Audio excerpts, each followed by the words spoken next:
apparently he's gone to Apple out in Washington State to buy one. All right, so we're recording this lecture today, and today we're going to continue on into the assessment and the care of children. Now, one of the things that you want to do, I will never ever test you. I will never say, okay, you got a 4-year-old. Tell me what their normal heart rate is for a 4-year-old. But what you do need to know is it's still important for you to memorize this, because basically what you want to know is what's too slow, what's too fast for a specific age. Now let me ask you a question. What would be the most common type of dysrhythmia in the pediatric patient? Why tachycardia, Mona? Oh, bradycardia. Why bradycardia then? Okay, so respiratory distress definitely comes into play. But their heart rate is trying to compensate. So what do they do first? No, they don't die first. Heart rate will go up first. So typically, the most common type of dysrhythmia that you're going to see is going to be a tachycardia, okay? And in this, it's going to be kind of, I hesitate to say this, but it's a supraventricular tachycardia, not because it's incredibly fast, Colin, but because the rhythm is originating up above the ventricles. And so as such, it's more so that you're going to see some type of an atrial-oriented type of rhythm than you will a ventricular-oriented rhythm. Now let me ask you a question. We discussed this today in 303.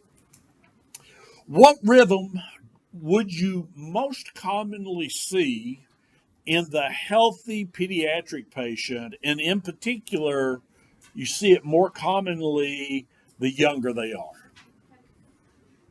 Sinus tech. It's not sinus tech for them. Say it again? It's not sinus tech for them. It's normal for them. It's not sinus tach. Nope. So it would basically be WAP. Why would it be wandering atrial pacemaker for a young child? And? Yeah, the heart is not developed. What's so strange is, and obviously this is not a geriatric class, but you would see that also for elderly patients, okay?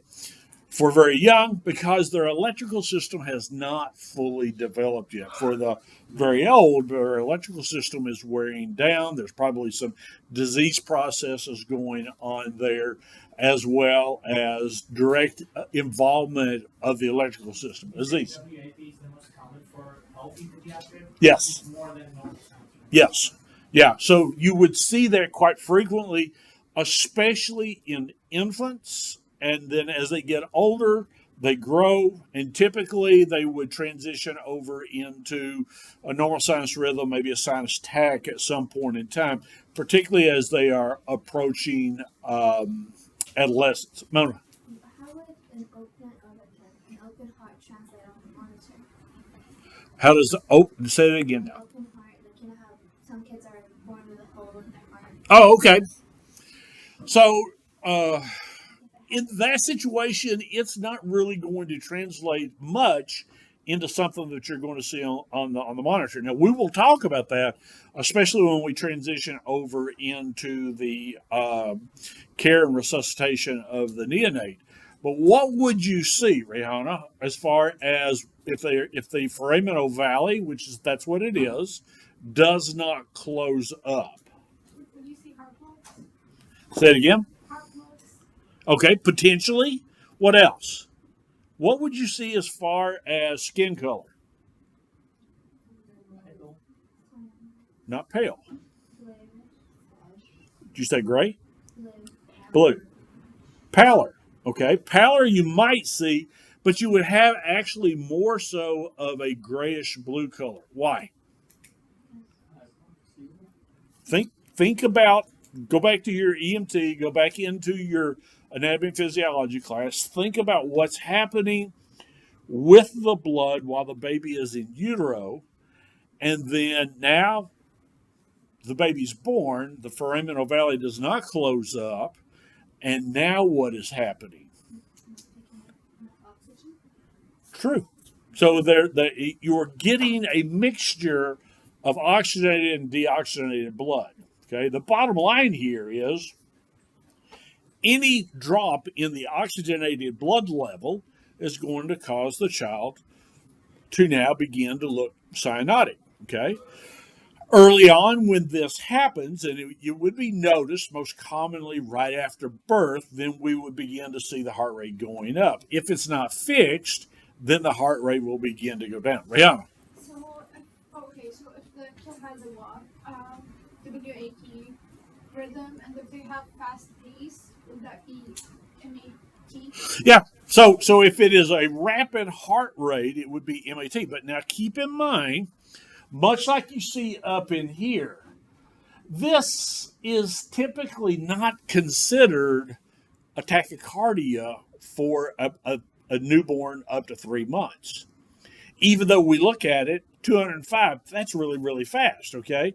Any of us in here with a 205 heart rate, we would be unconscious in a matter of about 30 seconds, okay?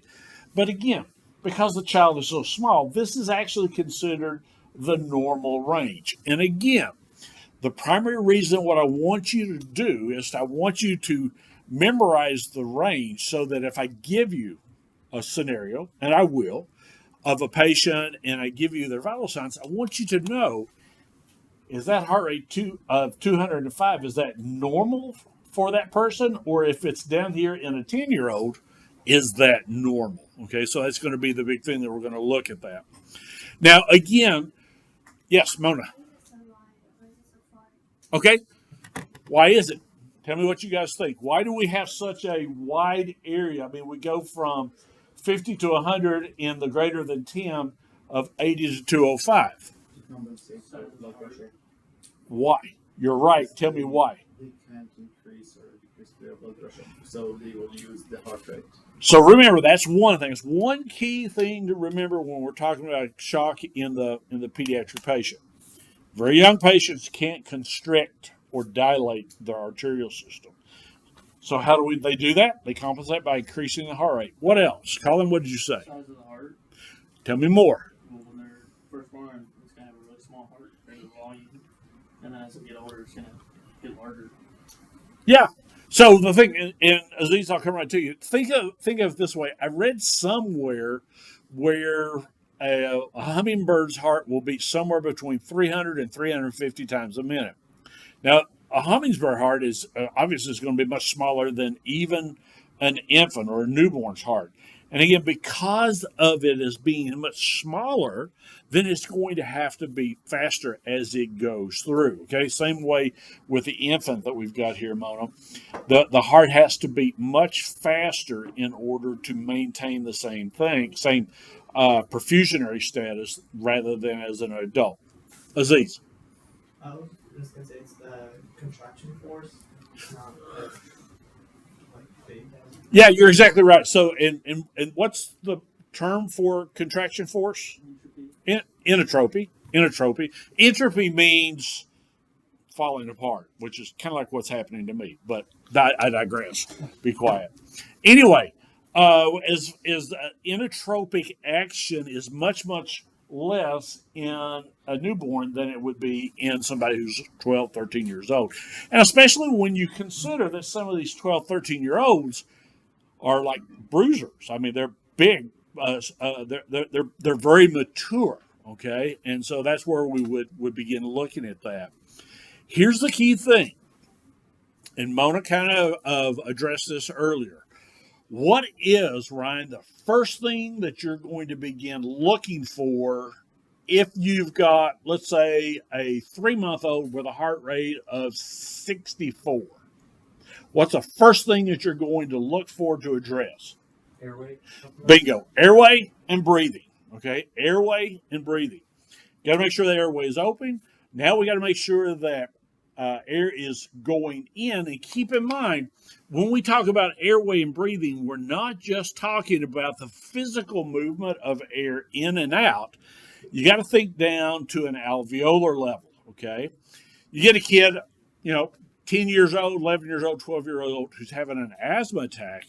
We can get air in, right? But we can't get air out. What we've got to do is we've got to provide a bronchodilator so that those bronchioles can open, and now we can get air in and out. Because at some point in time, beneath, the alveoli are going to fill up with air because the air's trapped in there, and no more air is going to get in. And all we're going to do is have a turnover of carbon dioxide as the blood goes around, making our patient more or less acidotic. More, very much so. Very, very much more. Now, when we're looking at this, if your child has some type of dysrhythmia, it's typically going to be as a result, if it's not an airway, but it's a congenital type of problem, it's going to be as a result of some type of a mechanical malformation within the heart. Now, understand, these kids do not live very long.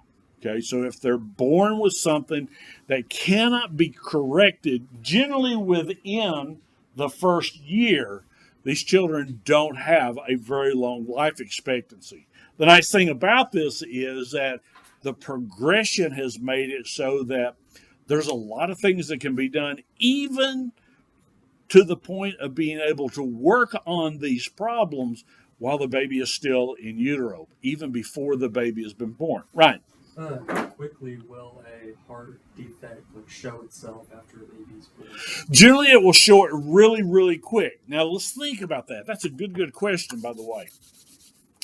Why would a heart defect show up in an infant quickly? And to be quite honest with you, I've already given you the answer today. Miriam. Because that's the only compensatory mechanism. Say it one more time. That's like the only way they have it. Yeah. So babies, in particular, neonates, the only thing they can do is kick that heart rate up. They can't vasoconstrict. So there's no vasoconstriction that's happening in a newborn or a neonate. And again, a neonate or an infant, a neonate is up to what age? A year. Not a year. 30 days, first month, okay? Infant is up to a year, okay? Sometimes it's hard to tell the difference as far as physiologically between them. But again, a neonate or a newborn cannot vasoconstrict. Now, the other thing is going to be, as they are tacking along at a 205 beats per minute, and again, this would be the upper end of normal, and let's be honest, even with a neonate, they're not going to be able to maintain that for very long. So these kids are going to get tired, and they're going to start to decompensate really, really quickly. So again, what would you see? How would you know? Let's say that you're having to do a delivery, pre-hospital delivery, and the child comes out.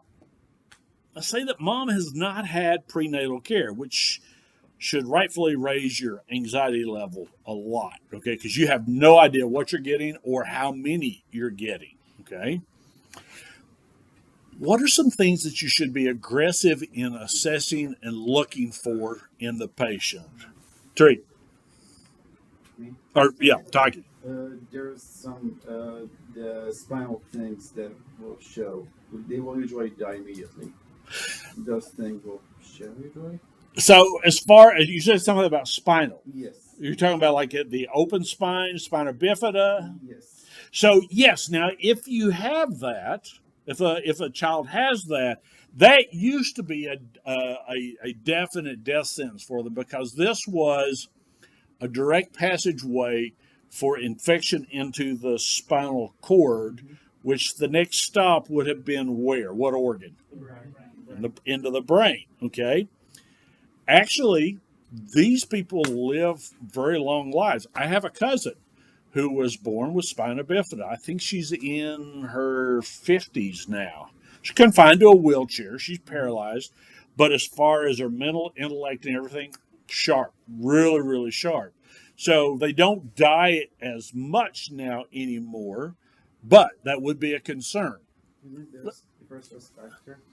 So, Isn't the first risk factor for that age something like what about those things? I can't remember. I have seen it in the book. It might not be that one. Maybe something else. Okay. I'm not sure. So how would you assess, what would you find on this kid as far as your assessment goes? supposed to What about your APGAR? like appearance, like how they look, color-wise, everything like Yeah. So what you normally with your first APGAR, it's going to be low anyway. All babies look like Smurfs when they're born. Conehead Smurfs. All right. Luckily, the heads will flatten out. I promise. Okay. But the problem is at 5 minutes, your second APGAR is usually even worse than your first one. Why? Because prior to that, the baby had been depending upon mom as the life support system. And so that had kind of come in to take care of the baby.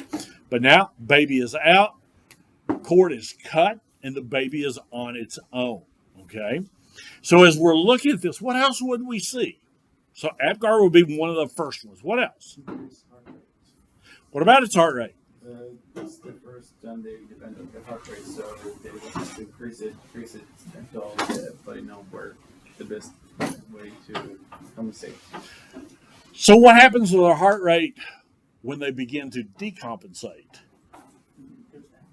It goes down, and it goes down really, really quickly. Remember, especially for you guys, you're young, most of you are healthy mentally. I don't know who you're talking about. You're going to compensate, and then when you get to decompensating, you have a nice gradual downturn. Kids don't do that. Neither do older people. Compensate, decompensate, fall off the edge into irreversible. Again, because of that heart rate. That's the only way they can compensate. And eventually the child fatigues out and just it drops down. What else? Now, what's the largest organ in the body? The skin. Okay, so what are you going to see in the skin? I'm thinking kind of a little. You could see cyanosis. What else were you saying, Bella? I didn't say anything else. I was saying they're going to be like bluish and sticky. Mottled. Mottled. What else? Remember, the skin really should be one of the first organs that you assess for cardiovascular status. Your first organ that you assess is going to be level of consciousness. Okay, so we'll talk about that in the infant in just a minute. What else would you see in the skin? Pale. You could see them going from cyanotic into pale or vice versa. Okay, again, especially if you're going to have a child who has some type of a cardiac abnormality. And in particular, one of the things that you're going to see is this mottled color. Now, what does mottled mean? It's like a mix of reddish, palish. Yeah, so in literally, you can have different shades of red going from basically kind of bright red into cyanosis and into pale. So it's splotchiness looking on there. What do you think would be the skin condition as far as diaphoresis? Is a child going, let's say, again, we're dealing with less than a 3-month-old. Are they going to be diaphoretic? Why not? You're right. Tell me why you're right. The body systems probably aren't developed by that point. Yeah. So they're not going to sweat, but what is one good, or no, not one good thing, but what is one thing that they are really good at that is actually a very bad thing? Increasing breathing. Before that, well, having to do with their skin. Temperature? Say it again. What about it? Letting off heat. Yeah. So these kids become hypothermic really, really quick. You and I, as adults, we have yellow fat. Some of us have more than others, okay? Yellow fat is a very, very good insulatory material that helps us to keep from becoming hypothermic. Kids under the age of 1 do not have yellow fat. They have brown fat. Brown fat is useless as far as helping to maintain body temperature. So it doesn't matter that that child is kind of nice and chubby and roly-poly. You got to keep that child warm at all costs as far as what you're doing and you're looking at that. So again, what would be some non-cardiac reasons as to why your child might crash? And this would be all ages now, not just newborns, but let's take it all the way up and consider from newborn up to adolescence. Wait, you said other than cardiac? Other than cardiac. Trauma. Trauma's number one, especially in what age group? Children? Which age group of children? 10. Under 10. Above 10. Okay, and especially into the teens. Of trauma, in the age group of less than 16, what is the number 3 cause of death? Homicide. Suicide. Suicide. Okay. Just there's a report now on a young lady from high school. Video got beat up. Shared the video was shared and she killed herself. And so again, when you come across this and you've got a patient or a friend or somebody that you're acquainted to and they're talking about suicide, take them seriously and talk with them about it. You're not going to, Devin, give them ideas if you look at them and say, are you going to do something to hurt yourself? Are you going to kill yourself? Trust me, if they're going to, they've thought about it for a lot longer than that conversation that you've had with them. Other things that we would look at here would be obviously hypoxia. Again, coming back to what we had said a minute ago, if you got that slow heart rate, Noha, we want to look for a respiratory, an airway or a breathing cause, or a combination of both of those as to why that heart rate is going to be down there. Electrolyte imbalances. Benin, what would be one good way for a pediatric patient to have an electrolyte imbalance?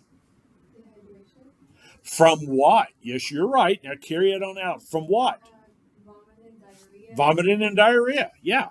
Especially down in this area right here. Okay. Kids that are newborn, less than a year age, they will spout from every orifice that they've got. Okay. Just get used to it. No. At some point in time, y'all are going to have kids. And you're going, No. oh, it's so cute. No. You know, yeah, trust me, they will. Yes, you will. It's cute like that. So the thing that you're looking at here, I did a high school EMT class one time, and I loved it when I got to teaching about the OBGYN lecture and talking about deliveries. Probably, at least for a very short period of time, probably some of the best birth control in that high school that they'd ever had. But I digress. Again, we got to watch these kids for dehydration. For dehydration, we're looking at fluid loss. But again, not only with that fluid loss are we going to see those shifts, we're also going to see electrolyte loss. And what would be the 2 most common electrolytes that you would lose? Sodium and potassium. So what flavor of IV are we going to give them? So we would probably start with LR so that we could begin that process of coming back. I fully believe, and I'm not ready to put a time frame on this like I did with the blood administration, but you guys are going to be drawing pre-hospital labs and you're going to be running them yourself. And at some point in time, you're going to be mixing up potassium drips to get that started, particularly for patients who have low potassium, again, from dehydration. Other things that would be another non-cardiac cause, especially from 2 to about 4 or 5. Infection. What'd you say? Infection. Infection would be a good one. Okay, Miriam, what were you going to say? I was going to say infection and fever. Okay, infection and fever. Now, remember, fever is a symptom, not a cause. Okay, infection would be the cause, all right, and it would result in a fever. Rihanna, septic shock, which would look like what in the pediatric patient? Oh, in pediatric patient? It would look like a fever. It would look like a fever early, but remember, when they get to the septic shock phase, now their body temp begins to drop. And this is true regardless of the age. So your patient, basically it's septic shock is a distributive shock, which basically results in an increase in the body temperature as the body tries to fight off whatever bacteria or virus is in there. When it is not able to do so, now, and if the body's immune system gets overwhelmed, now the body will begin to become hypothermic. Again, another reason why, particularly with kids, we want to make sure that we keep them nice and warm. The other thing we'd look at here would be toxins, especially in the toddler range. Okay, remember, kids learn about their world by picking up everything and putting it into their mouth, especially if it's brightly colored. Okay, and so again, this is one of the things that you want to begin assessing your child on. Especially, remember in ACLS, we talked about our H's and T's. Those same things come into play here when we're trying to figure out why our child may be in shock, especially, Taki, if it's not really obvious as to what we're seeing. And these overdoses can be common, ordinary, non-medicine type of things, or it could be any kind of prescription, okay? If you got a child that is staying with the grandparents, that is if the medicine is not put up and it's in the lids that are child protective, which in older people, most of them are not because they have arthritis. They don't have kids in the house on a regular basis. So they take the lid, flip it over, and now it's just a screw top lid, which is not child resistant in any way, shape, or form. And the kids can get into it and thing that you want to watch. Again, with your child, once you've done your initial assessment, you want to get them on an EKG. Rarely do you ever need to do a 12 lead on a pediatric patient, okay? Unless the child has some type of documented cardiac problem. For all the other issues that we've talked about, trauma, toxin, infection, just a 4 lead is going to be sufficient for your child. The other thing again is to go back and we'll do a little bit of review on this when we get into 362. Make sure that you understand the different arrhythmias that you will see in the child as they are aging. Okay. And a good example of this is looking at their rates. This is going to be normal for a newborn. For a 10-year-old, 11-year-old, 12-year-old, not going to be normal at all. Just by way of review, when do we start CPR on a pediatric patient? They're not breathing. Say it again? They're not breathing. So they're not breathing, but let's say that there is a pulse. At what point in the pediatric patient do we start compressions even though there is a pulse still present? Say it again? Brady Falls. Brady pulse, Colin? Gets too low to fuse. Okay, that's a good answer. That's a really, really good answer. Now, give me the AHA answer, Aziz. So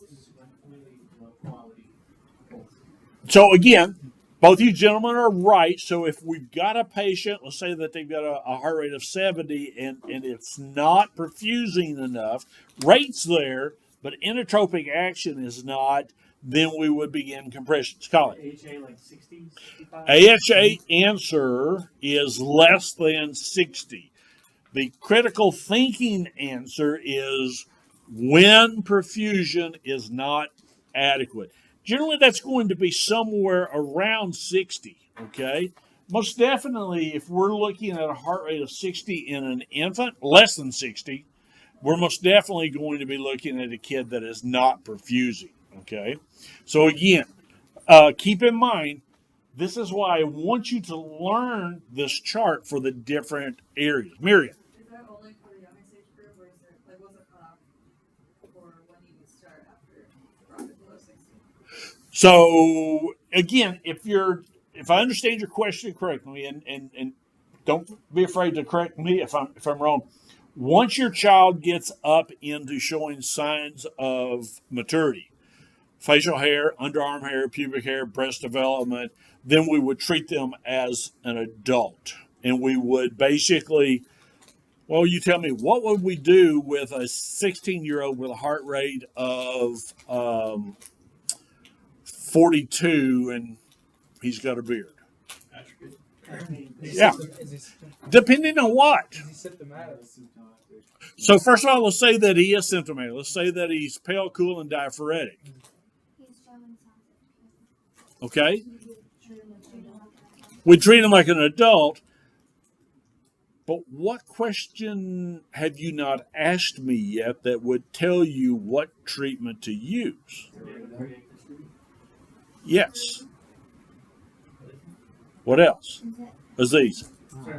Okay. Mona? Is it hormonal? It could be. Beta blocker. Is he, No beta blockers. Like, Think back to your okay, ACLS. and what is there then? What is the? Why does that make a difference? It's about wide and narrow. You're close. And if What? If it's a third degree, yeah. Okay. So it's a third degree, secondary type 2 that's symptomatic. What are we going to do? Electricity bleeding. We're going to do pacing. Yeah. You can give him atropine, but it's probably not going to work. But what we don't want to do is we don't delay TCP to give atropine first. Now, if it's a symptomatic sinus bradycardia, then absolutely, we're going to go with the atropine first and see if we can raise that heart rate. Again, it depends upon how your patient looks. Now, let me stop here just a minute, Miriam. Did that answer your question, or did I just go completely in the wrong direction? No, you guys. Okay. All right. Now, again, when we're looking at infants, how do you know what their level of consciousness is?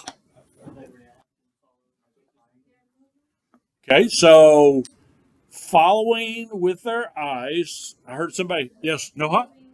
If they're moving their arms and legs, that's an important one, okay? Eyes, arms, and legs. What else? Yeah, if they are cooing. And what about crying? Is that abnormal? Yeah, if a kid is sick, you got an infant that's sick, sometimes that's the only way that they can let you know. Taki, what did you say? I said that's what we're looking for. If it's not crying, that means there is a problem. Yeah, if they stop crying, that means that there's a problem. Again, you heard me say this time and time again that a crying baby is a happy paramedic, okay? Because that's a good sign. So other things that we would see here would be altered level of consciousness, of being lethargic, not kicking their arms and legs. Basically, they've got 1,000-yard stare. If your child, particularly if your infant has a fever, what else should you immediately assess? Say it again. How are we going to do that? Yeah. So ask mom, have you had to change diapers less today than what you normally do? If she says yes, you need to find out, first of all, what is normal over the course of an 8-hour period while the baby is awake, okay? Babies are never going to stay awake for a full 8 hours period. But the second thing is, okay, how is that number decreased and how is that different now? Okay, good. What else might we do as far as the assessment of the child? Skin color, okay? With these kids that are sick, quite often they will be really, really pale. Really, really pale.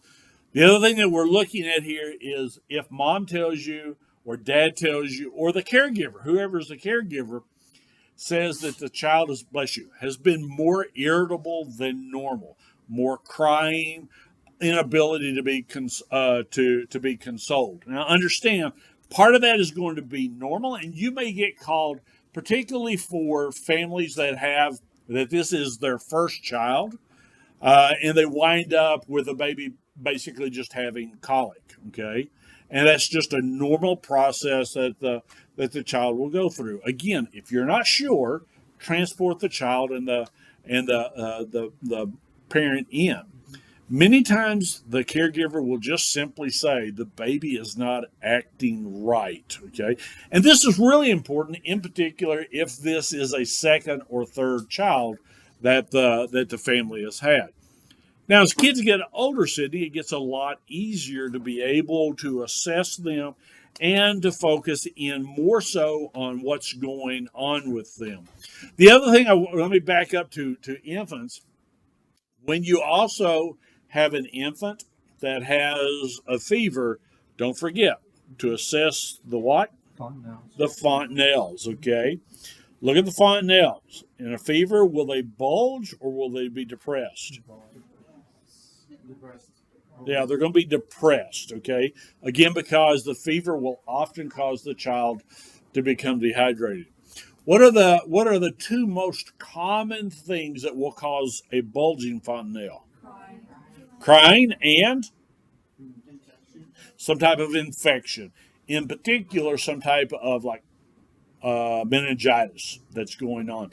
Anything that's going to increase the intracranial pressure of the brain of the baby. Yes, sir. So talk about the skin color. For some kid, a yellowish skin color means something. Yeah. I can't remember what it is. It's called an increased bilirubin. Bilirubin is it's a waste product that is actually broken down by the liver, and so some babies are born kind of a yellowish color. Okay, it's not anything that's going to cause them problems.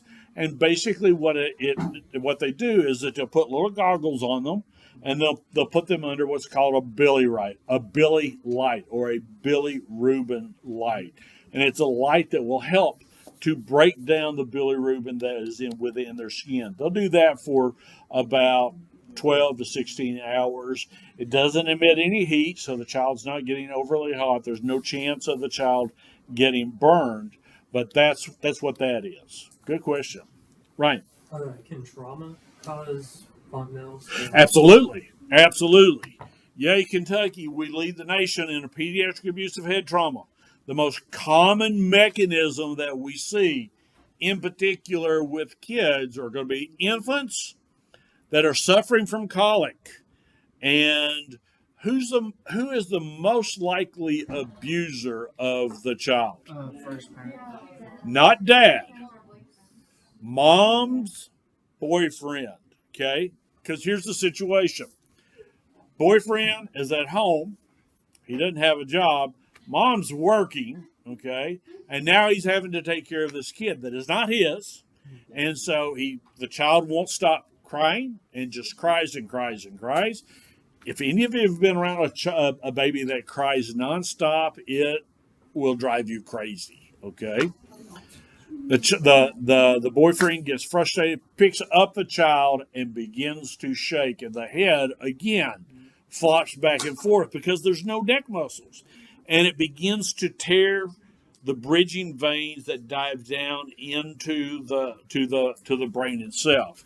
And so definitely we would see swelling and bulging fontanelles in that particular situation. Good observation. Again, so when we're looking at this, we can have older kids that will begin to have some palpitations. Part of that also comes about as a result of caffeine intake, especially when they're getting up here into their teen years. Early onset or early use of caffeine, regardless of however they're taking it, will often cause them to have palpitations that could lead into chest pain. Now, one of the things to keep in mind is that the ventricular rate for an infant or for a child that is 2 months old who is in a third-degree block may be adequate in the short term, but it would not be adequate for somebody who's up here in the 12-year-old range. And again, this is one of the things, you've heard me say this before, don't base your diagnosis on one finding. If you do, you're going to look foolish when your diagnosis is wrong. Take everything that you get, Sydney, from the vital signs, from the patient's history, from the assessment of the child, from what you get on your monitor, from what you get from your glucometer. If the child's having respiratory distress, put them on an N-tidal and your SpO2. And then once you've got all that information, begin figuring out what is coming into to play there. As kids move into adolescence, now they're going to be getting into higher and higher levels of athletics. As a result, they will often have injuries as well as could have chest pain that could be worrisome to the parent. Again, there's a thing, truly, a thing that's known as growing pains. When kids get into adolescence, they grow a lot. There are some kids, they were talking about one of the recruits that Kentucky has that's coming to play basketball next year. The kid grew 1 foot, 12 inches in 1 year between his sophomore and his junior year. That kid had to have had muscle aches and joint pain like crazy. Remember, that also takes place here in the chest. So many times they will complain of chest pain. However, that will be more of a musculoskeletal type of issue, but it should still be evaluated. When you're looking at these kids, regardless of their age, the thing that we're looking at is number one, rate, number two, how wide your QRS is, and number three, how stable they are or they're not. Why would we be concerned about how wide the QRS is? Come on now, this is 303 stuff. Say it again. Why would we be concerned about how wide the QRS is? It's taking a long time for that impulse to go through. If your QRS is wide, what does that tell you? Say it again. It's coming from the ventricles. Now, why is that a problem? Because we need the ventricles to work to get blood out.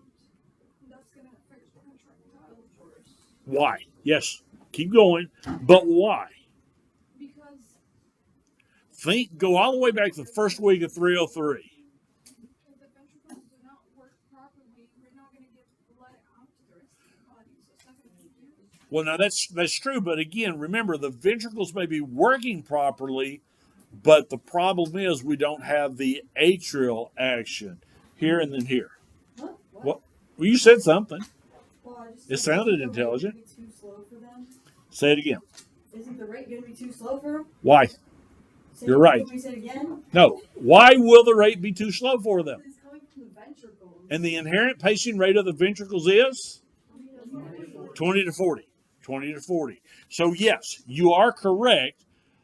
The ventricles are not functioning correctly because they're our primary pacemaker now. They're too slow.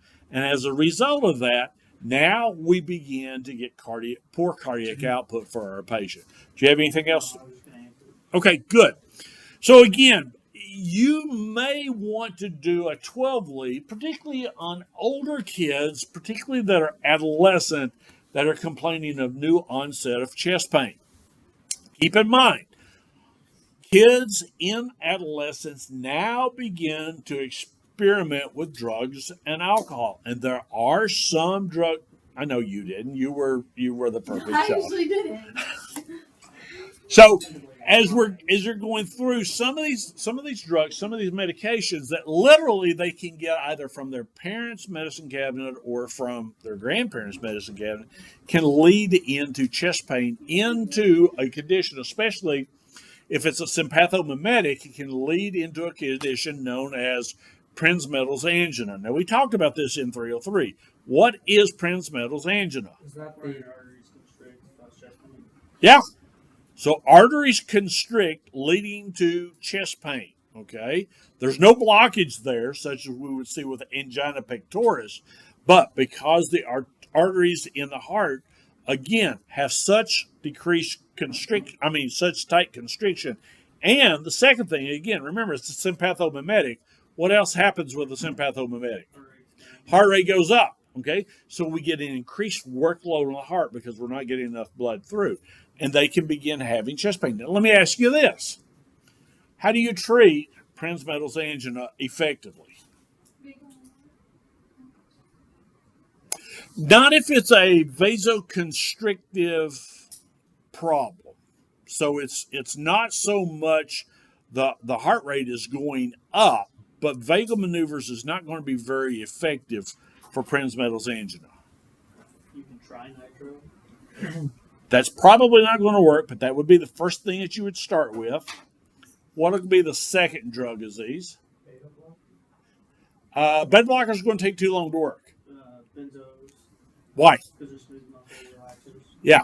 And the arteries are made up of smooth muscle. Okay. And so this is going to be true for all your patients that you suspect that they have Prinzmetal's engine. And again, much of that is going to be determined off of the patient assessment that you're going to give. You are going to start with nitro, all right? But if that doesn't work and the story lines up, 2 to 4 milligrams of Valium or whatever benzo that you're carrying will often cause that relaxation.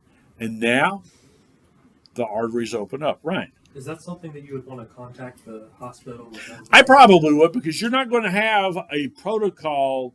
For example, in the Kentucky protocols, there's no protocol for Prinzmetal's angina, okay? Because it doesn't happen that often. It used to, but now the drug of choice are opioids, okay? So we don't see a lot of people out there that are tripping out on methamphetamines. I can remember, again, when I was working in Jellicoe, we had 2 10-year-old boys that had found some angel dust, PCP, and they had gotten into it. And I wasn't a paramedic yet, so I couldn't do much of anything.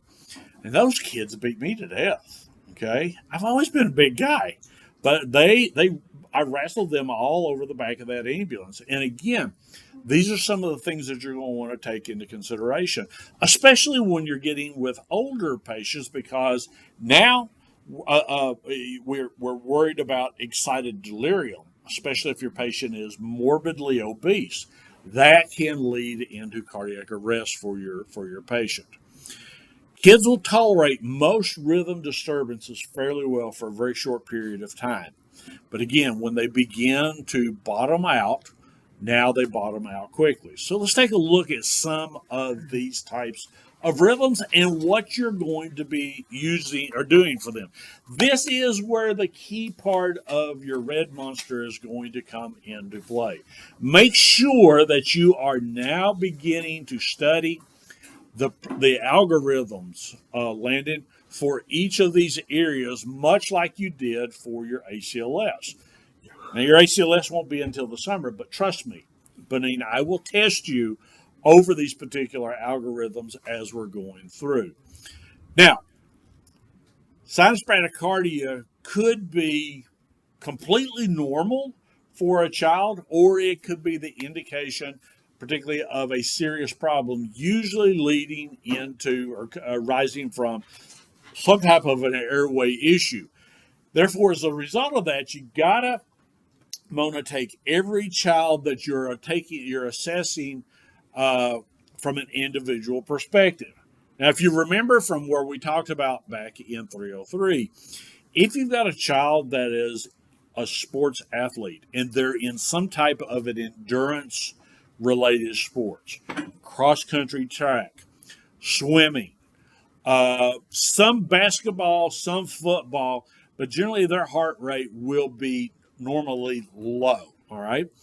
But the big difference, how would you tell the difference, Landon, between that heart rate being low and that heart rate being symptomatic of a problem? History. That'd be one thing. What else? Keep going. What's the other thing that should always go along with your patient history? Colin. Vital. That's one part of it. What else? Your physical assessment. Your physical assessment. So get your history, get your assessment, marry them together, and then you come up with a working diagnosis. Some of the serious causes, as we've already talked about, obviously are hypoxia, hypoglycemia. Now, hypoglycemia early starts the heart rate going up again as the body is trying to pull out glycogen out of the liver and get it converted back into glucose. But either if that doesn't happen, or number two, if those reserves now begin to fail, now the patient's heart rate will begin to drop. Obviously, it's the same situation as we talked about in trauma with adults. If we get increased intracranial pressure, the blood pressure will begin to go up, and as such, the body recognizes that as a threat, and it says, okay, I got to slow the heart rate down. I've got to reduce the chronotropic action of the heart to try to offset that increased pressure that's going on in the brain. Now, there are other things. Again, when you're looking at your H's and T's, one of the T's in your H's and T's is toxins, okay?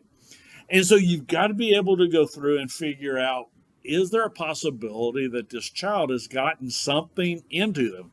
So what would be some of the more common prescription toxins that a child could get into that would result in a decreased heart rate? Somebody had already said one earlier. Say it again. Opioids. Opioids would be one. That would lead down into that, but it would also lead down into a decreased respiratory rate going along with it. Aziz, what did you just say? Beta blockers, okay? So any type of a calcium channel blocker, any type of a beta blocker, if the adult in the residence is prescribed digitalis, that can lead into a drop of the heart rate. Sir? What if, like, while the baby's in the womb and mom is using drugs, is that going to affect the baby? Depends on the drug, okay? So typically what happens is that they try to pull mom off of all drugs as far as prescription medications before or as soon as she is determined to be pregnant.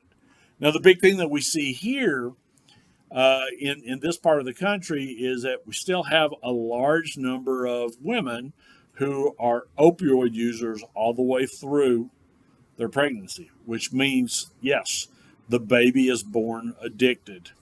And then all of a sudden, the baby's supply is cut off and the baby begins to go through withdrawal. Go ahead. Is the baby going to have, like, any, like, respiratory issues because of the opioids? Or is it Yes. just totally withdrawal? So again, as far as the withdrawal goes, the baby can actually have seizures. Now remember, when you have a seizure, you don't breathe. And the seizures that the baby can have as part of that withdrawal is going to be status seizures. And so the big issue that we're really concerned about here would be in a pre-hospital birth of where we're not going to have the skill or the tools to be able to effectively manage that. So one of the things I stress to people, and we'll talk more about this in the OB lecture, a normal delivery is not an emergency. Women have been having children for thousands of years. So if you deliver a baby, mom and baby are fine, don't run emergency. That's just raising the possibility of danger and a wreck. But if you got an opioid baby, now we got something entirely different. The baby is in grave danger as far as having some both respiratory and cardiac issues. Go ahead. Somebody say something? Yeah. For babies. So would we give Narcan to babies that are born to opioid moms? No, I wouldn't. I think So, I mean, no, unless they're going through some sort of opioid crisis, right? But they're not actively on drugs. They just, like, you ultimately, like, just cut them off from the supply of them. Yeah. you should cut them off, like, eventually, slowly. Yeah, like, cut them off right on.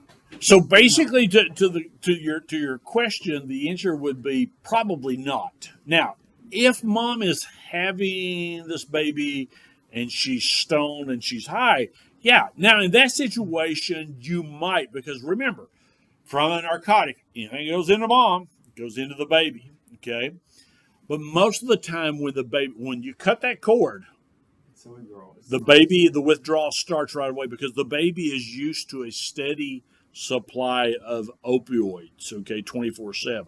So that withdrawal begins really, really quickly. So the bottom line that we're looking here as far if it's a toxin, a beta blocker, calcium channel blocker, DIG, treat the underlying symptoms, okay? We don't worry about trying to reverse the role that the medication played. All we're wanting to do is to get the heart rate back up, okay? And that would require the use of what medication? Atropine. A little hint, there are just a very few drugs that I want you to know from memory as far as treatment. One is going to be epinephrine. Two is going to be atropine. Three is I want you, in the cases of status epilepticus, and we'll talk more about this later, I want you to be able to know the dose of a benzo that you would pick and give. Okay, just one. There's a number of them out there that you can use, but we'll talk more about that later. But again, I want you to know epi, from a cardiac perspective, epi and atropine without having to look at it. If you don't know why, and it doesn't react to atropine, your only other alternative is actually going to be to, especially when I don't have my ages up there anymore. Down in the lower ages, you're going to have to start compressions because you can't pace an infant. We don't have the right size pads, and we don't trim the pads that we do have. Okay, so you're going to have to start compressions in the infant very, very quickly.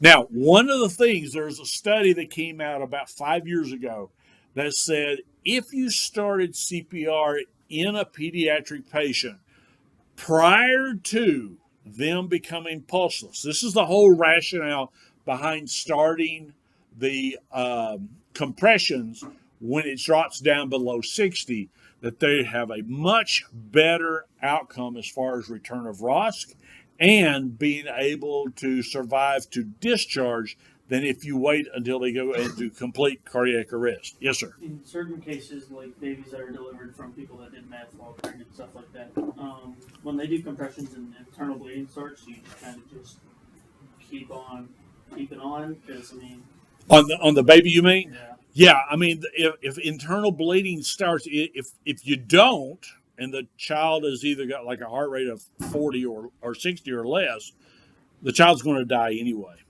So now the outcome for that child is probably going to be pretty poor to begin with, but you would still have to go back to what you know that you have to do. And so it would be compressions, airway management, and pharmacology.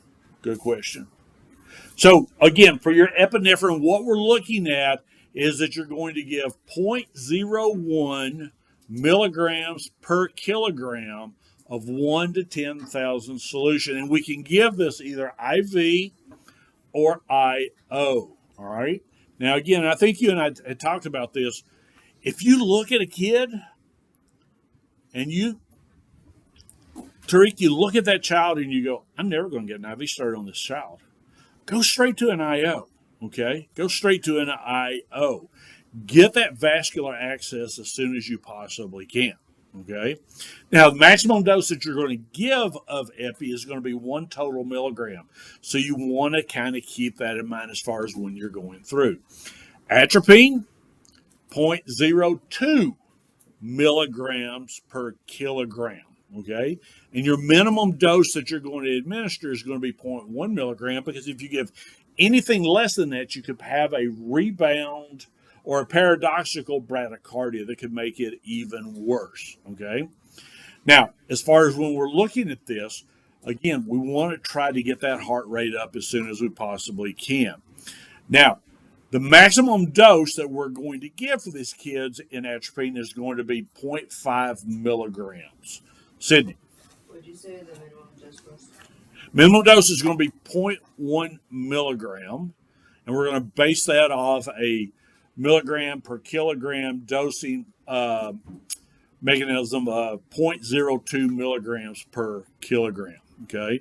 Now we can repeat that dose every 5 minutes, up to a maximum of 1 milligram in a child, or 2 milligrams in an adolescent. All right. And that's where we're going to start. When we come back, we'll talk about AV blocks on Wednesday. You said max was 0.5. Yeah, for infants. For infants. I'm sorry. Mona. Will they ever get to practice drawing up medications? Say it again now. Will they ever get to practice drawing up medications? You guys have not practiced drawing up medications? Okay. Yes, you will. Yes. Not made like. All right, guys. You're free to go. I'll be here for a few minutes if you need to chat with me. Would you pay us an anything? That's literally what we do. Thanks. We don't have There's not the right. Hold on a minute. Let me stop.